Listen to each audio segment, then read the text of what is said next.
Kimi g'ami yo'q? Kimi g'ami yo'q?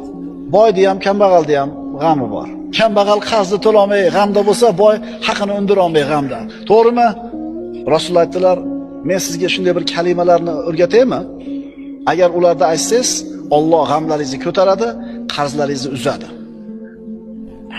Qanday? Shu gapni gapirib qo'ysanglar, g'am hal bo'lib, qarz uzilib qoladimi? O'shuning uchun biz odamlarga bu zikrlarda foydasi yo'q-da. Ularning iymoni zaif, ularning iymoni sust. Undan ko'ra $1000 berganingiz yaxshi uning qo'liga.